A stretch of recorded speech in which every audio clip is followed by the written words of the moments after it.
สวัสดีตอนเย็นเด้อพี่น้องพี่น้องฮู้บ่เนี่ยว่าอันนี้คือลูกอีหยังพี่น้องลูกก็งามดีเด้พี่น้องเอ้ยเป็นพวงเป็นอันนั้นเท่าใดหมากก็ไปตากินแซ่บพี่น้องเอ้ย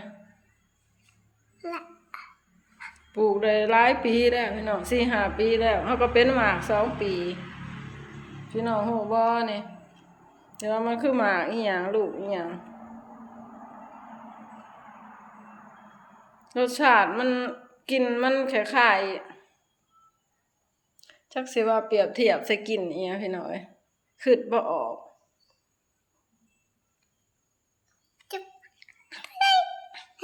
พี่น้องท่านใดรู้จักก็